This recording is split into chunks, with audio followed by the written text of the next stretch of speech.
And thanks for tuning in to another episode of 5 Questions. Today I'm here with some of my students and a former student, George Amato. And George, why don't you tell everybody why you're sitting for 5 questions today? Okay, well, I actually had Mr. Sturpey about 13 years ago in high school, and he was by far my favorite teacher, so we reconnected, and he asked me to come in and talk to the class about filmmaking. All right, and today you're going to talk about something you've had experience with. You were a cameraman at one point. Yes, I still am a cameraman. I actually work for News 12. After high school, I picked up a communications degree at WCC, and I put a reel together, and that was good enough to land a job as a camera guy at News 12. So I currently do that now, and it's so much fun. It's doing something different every day, you know, dealing with athletes and the reporters and going out on the street, and your job is literally different every single day, and it's really a lot of fun. So, you know how this works. When I found out I was sitting with you, I reached out to my students, and so all of today's questions come from them. Are you ready to answer 5 questions? I think so. All right, then let's go. Question number 1. How does someone become a cameraman? Okay, so to be a cameraman, you need pretty much 2 things. You need a bachelor's degree in journalism or communications, and you're going to need a really, really powerful reel. And if you don't know what a reel is just a compilation that you can put on a thumb drive or a DVD that you can hand to someone with all of your best works, reduced down into maybe anywhere from 30 seconds to a 5-minute piece, where they can sit down, hit play, and see what you have done, what your quality of work is, what you're capable of, what your editing is. If you want to be a reporter or something, it would basically be a whole slew of your stand-ups, what they call when you're in front of the camera with the microphone. You know, you're talking into the camera and you're saying, you know, I'm so-and-so, you know, at this event, this is happening, and, you know, back to you guys in the studio. And basically like a bunch of those all combined into anything that someone's going to watch and say, wow, this person's really got some good stuff and really knows what they're doing, and I can trust this person to have the job that is being offered. And your reel is probably, in some cases, it might be more important than your bachelor's degree. Question number 2. How does someone frame a shot well? Okay, so to frame a shot well, depending on what you're doing, there could be a million different variables to that answer. One should know the rule of thirds. One should know the 180-degree rule.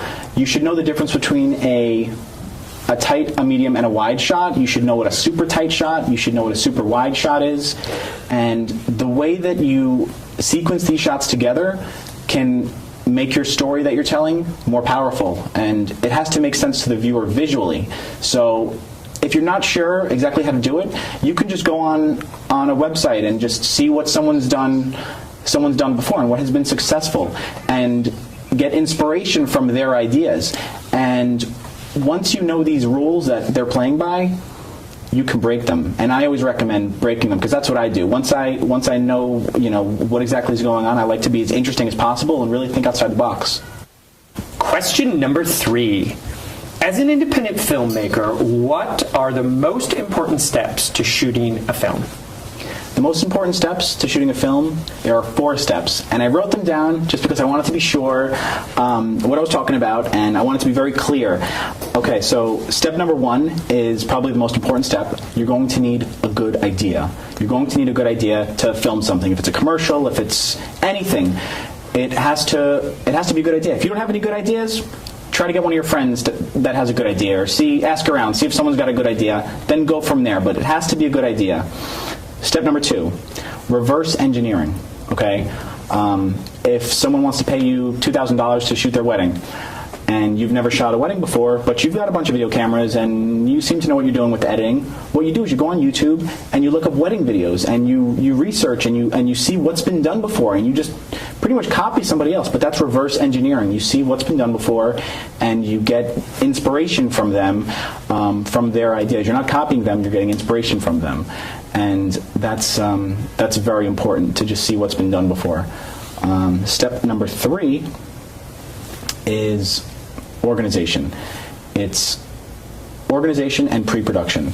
And you want to have a pre-production meeting, I would say 1 or 2 days prior to the day you're meeting. So if you're shooting on, let's say, a Saturday, Friday afternoon, everyone involved should be in someone's kitchen, at the table, in the living room, in a Starbucks, with all the same script and everything on the table in front of them. Who's responsible for lighting? Who's responsible for audio? Who's responsible for video? Who's responsible for lunch? Who's responsible for bringing the equipment? And everyone needs to be on point. Everyone's cell phone numbers need to be on the table. In case there's a problem, you need to have somebody as a backup. That's pre-production. That's very important.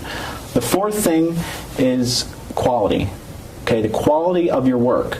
Okay, how good's the lighting? How good's the sound? Do I sound like I'm 20 feet away from the camera? Do I sound like I have a really great lavalier microphone on me?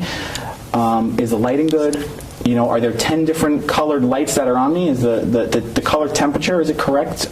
So the quality, the overall quality, is it rendered the correct way in your program when you're editing it? Is it 1080p? Is the data rate, is the frame rate, is the frames per second all the correct settings? So it's quality. Quality is very important. Question number 4. How does someone improve his or her camera skills? To improve your camera skills, it's probably the easiest question that you've asked me.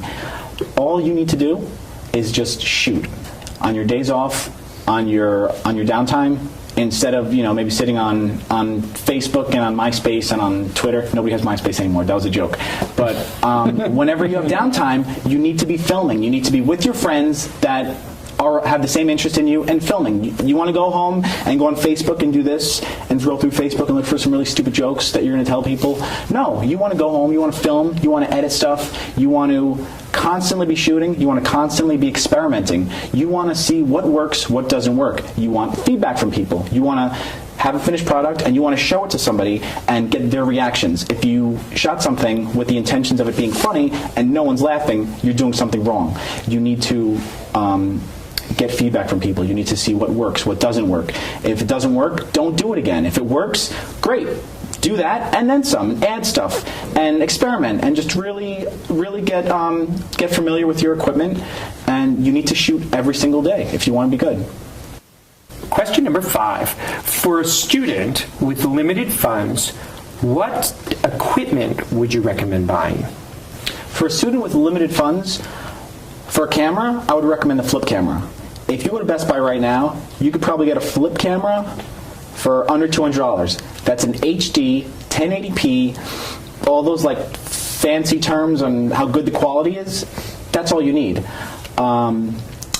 For sound, you want good sound. That's probably more important than the video in a lot of cases. So, Zoom H2N, under $200. Go out and buy one. You can connect a lavalier mic to it. That's like $15. Fantastic. That's going to give you the best video and sound quality that you could possibly get.